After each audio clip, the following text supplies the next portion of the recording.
Welcome to Creekside Chats with successful multifamily real estate investors. Dr. Allen chats with successful investors exploring their journey from setback to triumph. Through this window, we glimpse the truths that inspire our guests to invest abundantly and flourish in all areas of life. And now your host, Dr. Allen. Welcome and thank you for tuning in to Creekside Chats with successful multifamily real estate investors. I'm your host, Dr. Allen. From humble beginnings, a book on real estate, and a strong desire for financial freedom, today's guest came to amass a multi-million-dollar real estate portfolio. Time, freedom, family, health, wealth, and happiness are his most important aspirations. Without further ado, let's take a moment to come to know the real Gabriel Hamel. Why don't we start with, why don't you tell us, what was your childhood dream? What did you want to become when you grew up? I didn't have a specific, dream as far as a job or what I wanted to do. I was always pretty driven as a child and drawn to kind of independence. Had a paper out at 12 until I was 16 and could, so I was getting up at 5 a.m. or earlier every morning before school and doing that until I was 16 and could get a job. So I really wasn't sure what it was I wanted to do. I think as I became a teenager, academia really wasn't something I was super interested in as far as college. I think that's the typical path that a lot of people go to. And just kind of by default, my parents, even though they were not college educated, just kind of said, oh, maybe you should go to college. But that really wasn't something that interests me. So, Well, college didn't interest you. So what did interest you? What was the path you ultimately took? Sure. So it was kind of interesting. So I was really drawn to different sports growing up. I ended up joining the high school wrestling team. That was a very important part of kind of my high school period. 14 to 18. I also joined the Army National Guard while in high school. So when I was 17, I joined the Army National Guard. And ironically, part of that was, hey, they're going to pay for college, even though ultimately I chose not to. But I had taken a few classes, but I was doing the ones, 1 week in a month thing, 2 weeks a year, just like the commercial. And then this was during your senior year? Was this going during on? my senior? Okay. Yeah, during my senior year, started doing the 1 week in a month thing. Went to basic training the fall of my right after my senior year, and just kind of doing the 1 week in a month thing, doing some different odd and end jobs, and I was eventually deployed to Iraq in 2003 and 4, and shortly before that, I had read Rich Dad Poor Dad for the first time, and so that book really sparked my interest in real estate and financial freedom, and it was kind of that first aha, like this is what I'm going to do. I was attracted to business and that independence, but I wasn't really sure what that looked like. I think in my mind that looked like wearing a suit in a high-rise building, and I'm more of a jeans and t-shirt kind of guy, and so. I read this book about, financial independence and self-education and financial freedom through real estate. And I just thought, yes, this makes sense. Really the first book that I didn't want to put down. And so that was kind of the beginning of my path and mindset to financial freedom. And then I was deployed to Iraq. And so I thought a lot about kind of the lessons in that book while on the deployment, and was determined to come back and, build a life of financial freedom. Did you have any mentors as a child? Were your parents in business or entrepreneurs? Or my parents were not. I had amazing parents. I think when I look back on my childhood, like the biggest thing I think about is that I always knew I was loved. I always knew my parents had my back ultimately. And, I was told my whole life, that, hey, you can do anything you put your mind to. So I had very supportive parents. I chose a path very different from them. They worked,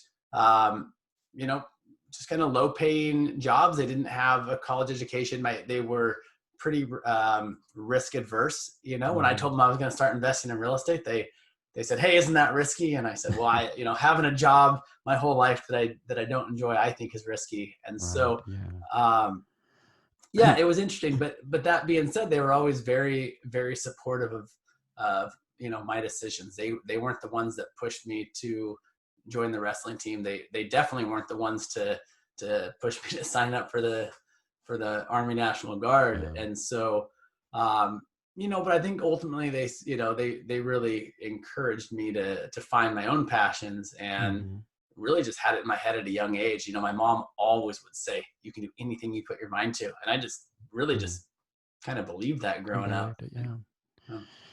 Well, it truly is a blessing to have supportive parents, and it makes all the difference in the world for children, no matter what, your financial circumstances are as a child. If you have supportive parents, you've got a leg up over a lot of people. So a wonderful way to begin life there. Where did you grow up? Yeah, I grew up in Eugene, Oregon. Oh yeah. And I never planned on staying here, and this is where I'm raising my children. So. And this is where you came back to, huh? That's well, right. Why didn't you plan on staying there? I don't think I appreciated all the things that Eugene, Oregon had to offer until you were out of there, huh? Yeah, and I had traveled a little bit and moved to a couple places short term, but ultimately, once my wife and I started having kids, we kind of thought, why wouldn't we raise them here? And yeah, it's a beautiful place. Yeah, absolutely. I've been there once, but yeah, it's a beautiful place to be. I can see why you'd want to go back there. Yeah. Well, tell us a little bit more about your family. What are some of the family traditions that you grew up with? Sure. For me as a child. Yeah, you as a child. What'd your family do for rituals, traditions? How did you all celebrate life? Yeah, we really didn't. We had some traditions, but we weren't really there. Nothing religiously. My dad grew up. His dad was a first generation American.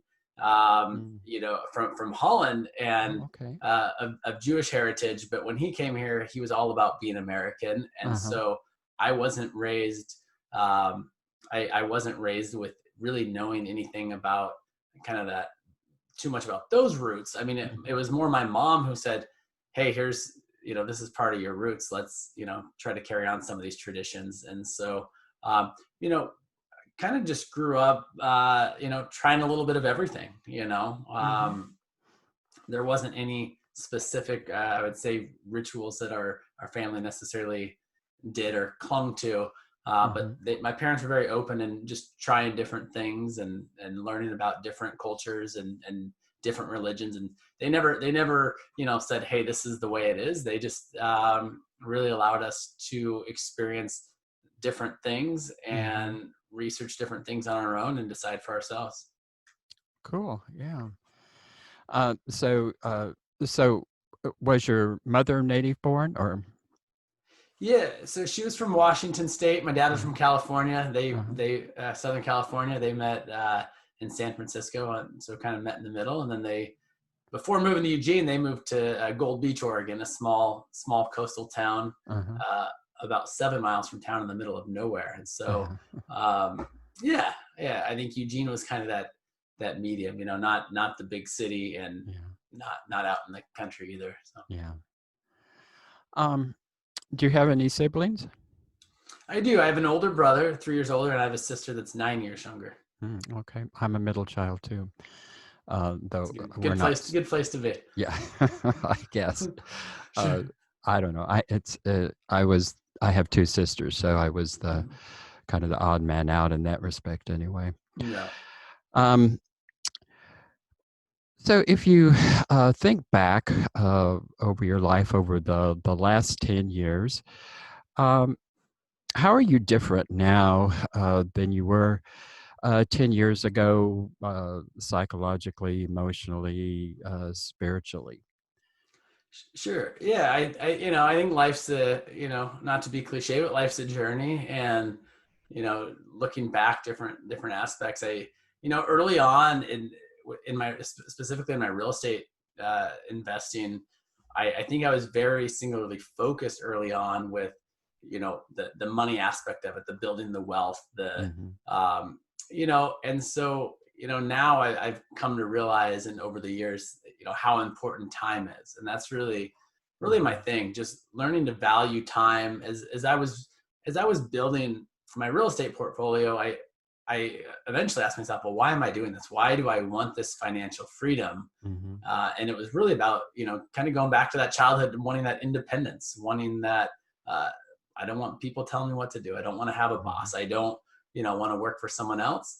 And it wasn't so much about the money as it was about the time freedom, about the freedom to do as I want. And so I really started putting a lot more value on the relationships I was building and the conversations I was having, and just really consciously thinking about each activity that I do, small or big. How will this affect my time? How does it affect my time with my family, with my health, and really just having those things at the center. And so, yes, I like business and I like building wealth through real estate, but that's not my singular focus. That's a tool to be able to have the life that I desire. And that's really spending time with my family and just having more choices. Well, I suspect as your real estate career has grown, although I mean, even starting out, I'm sure there were a lot of demands upon your time.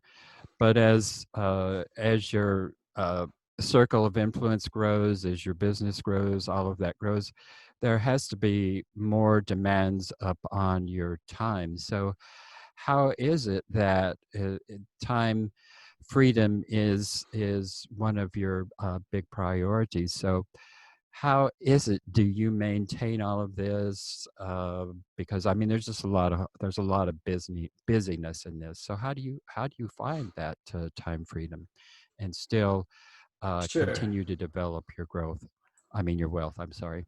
Yeah. Some of it is, really coming down to, you mentioned busy, and some of it's just differentiating the busy and productive. I think, early on, there was just a lot I didn't know. I was more hands-on when I started buying property. I was managing my own property. I was making a lot of calls. I was learning a lot of things. I realized that I was good, and I enjoyed putting the deals together. And so I started turning my properties over to property management. I started focusing on the areas that felt light to me, analyzing a deal, putting deals together, building relationships with potential sellers and brokers. That didn't feel like work. I enjoyed that. That felt light. And so turning properties over to property management and allowing me to have that time was a big part of realizing, hey, this feels like work. This doesn't feel like work. And just kind of keeping that at the center. I mean, really just constantly asking myself, how does this affect my time when I take on a project or a deal or even something unrelated to real estate? I consider, how will this affect my time? I used to say yes to a lot, and now I'm a lot more conscious of what I say yes to and what I say no to. I like that. I mean, that sounds like a really terrific barometer. Does this feel like work, or is this fun? Is this enjoyable? Sounds like a really good bookmarker there to actually keep you on track and be the master of your time, if you want to put it that way. Yeah, and a lot of times, I try not to overcomplicate it. It's really just, hey, how will this affect my time? Or sometimes I'll catch myself, doing more of a, CD class type activity where I'm going, why am I spending my time here? So.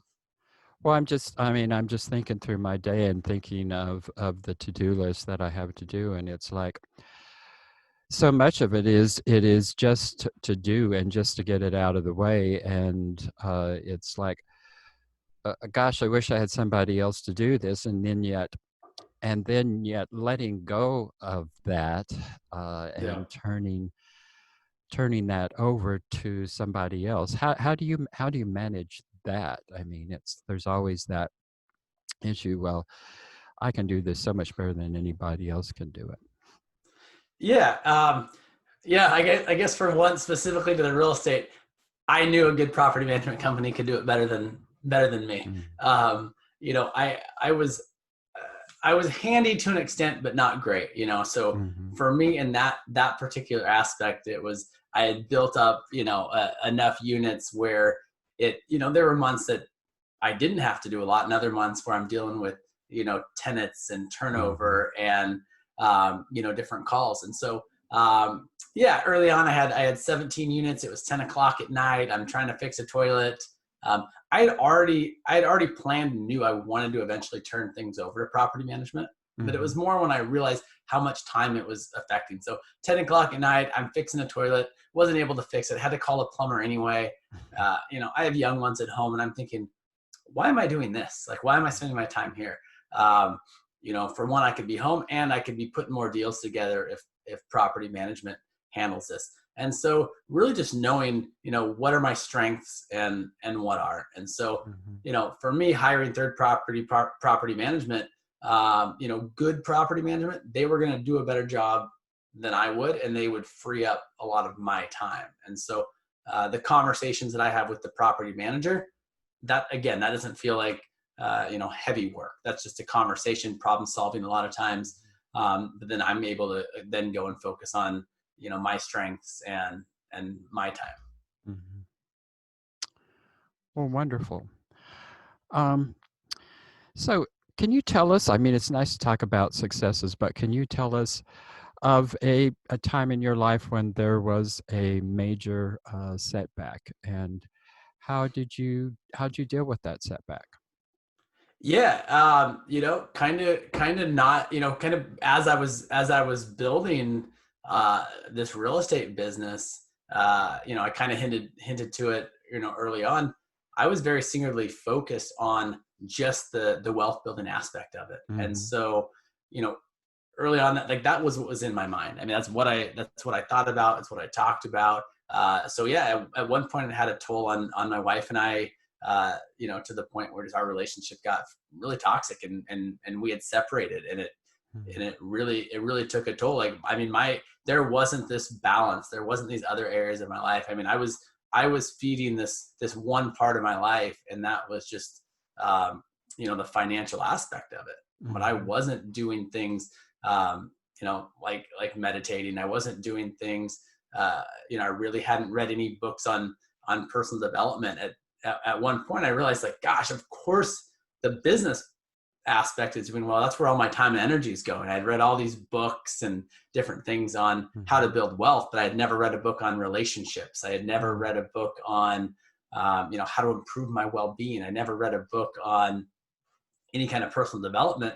And so a lot of it was just, my wife and I got to this place where, even though we loved each other a lot, we had separated, and really I thought, what the hell am I doing? And why would I want to give this up? But I realized I hadn't put that work in. And so really I just started focusing more on personal development. How can I become the best version of myself? And my wife and I, we had a lot of things that we both wanted out of life, and kind of our path to get there, was a little bit differently. And so, just taking that time to self-reflect and then coming together, now stronger than ever. It was kind of a windy path. At one point, I think we both thought, hey, are we ever going to be together? Should we even be together? And now I can't even imagine us not, but that took work on both our part. Just kind of stripping ourselves of the BS and the little stuff, and focusing on how we can be the best versions of ourselves, separately and now, and together. It's unusual when couples get to that point in that place. It's really kind of unusual that they're able to put it back together. So I know that took a great deal of work on your part and on your wife's part, and I'm sure it took a lot of growth and a lot of conscious awareness and really taking a look at who you are as a person and what your contributions were to bringing the marriage to that place. So, yeah, you've come an amazing difference, and congratulations on keeping it together. When Thank my you. marriage came to that place, I wasn't able to do that. But I can also, I mean, I can look back on that time. Uh, I thought that that was the worst day of my life when my marriage fell apart. Yeah. But as I've looked back on it, I've really come to realize it was actually the best day of my life. And so the worst and the best day came together there. Yeah. And I, like you, I took a real deep journey into self-awareness and came out on the other side a totally Yeah. different person than when I went into that particular situation. Yeah. So, Well, and you know, having that growth, you know, as you know, it takes work and yeah.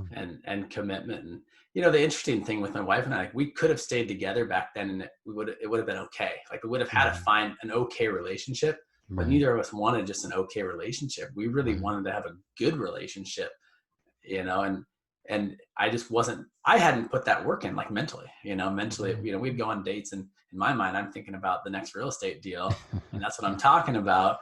Um, you know, so it's like, of course, if I'm not putting that work in, how's that going to grow? And neither one of us were okay with just an okay relationship. We wanted to have a thriving relationship. And so I don't think we would have had that today if we didn't have that separation, that realization that, like, hey, we actually want to be together, but we want this to be amazing, not just okay. Yeah. Well, that also realizing that you actually have a choice there and it's not something you have to be in. Yep. You know, that frees both of you up to actually make that choice to actually come back together lovingly and supportively and with an intention to grow and to develop. That's amazing. It really is. It's an amazing and an inspiring story. And congratulations to you and your wife for actually making it through that point in time. I appreciate it. Thank you. Well, we're coming to the end here. It seems like we are just now getting started. I do have one last question, but before we get to that, can you tell our listeners how they can get in touch with you? Yeah, there's multiple ways. The best way is find me on Instagram, Gabriel Hamel or Gabriel R. Hamel. I also have, you can find me at hamelinvestments.com, HAMEL investments.com. I'm just not into Instagram, but yeah, it seems to be the growing thing here. I think I'm going to have to find my way into that Instagram world. Yeah, I wasn't either. Like a year and a half ago, I was on no social media. I actually got off social media for like 3 years, something like that. It can be very toxic. Yeah. For sure. For sure. Yeah. Oh.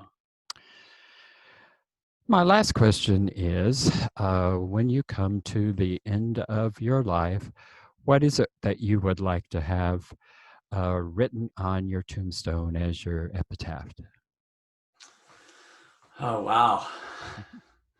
Gosh. No, I'd like to say it's not something I've thought about, but it has crossed my mind. You know, I don't know. The thing that sticks out to me is something that I don't know if I actually would have this on my tombstone or not. I do have it on my arm. It was something my dad would say to us kids all the time, in kind of a whimsical way, but it's be who you is, not who you isn't. If you is who you isn't, then you isn't who you is. Uh-huh. And, I tattooed that on my arm after my dad passed away. And, really just kind of a longer version of be yourself. And, I think the importance of authenticity, is so important. And, I think I'm more comfortable in my skin today than I've ever been. And, just being yourself is important. I think we kind of learn who we are as we go down this road of life. And I think that's important. Yeah, I think that's some excellent advice. It's not easy to do, is it? Easy to say, but Sure. being authentic every moment of your day is pretty challenging. For sure. Yeah. Gabriel, it's just been a real pleasure. I've seen a side of you that I wouldn't have expected to see, actually, and yes, I'm pleased to know you better. So thank you for being on the show. Yeah, absolutely, Alan. Thank you.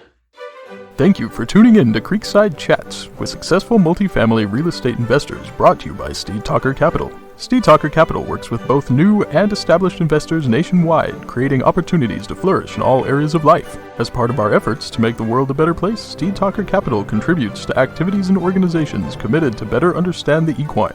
These endeavors attempt to enhance the human treatment of horses worldwide. Steed Talker Capital, working for a world where all creatures great and small flourish abundantly. For resources to enhance your well-being through multifamily real estate investment, connect with us online at capital.steedtalker.com.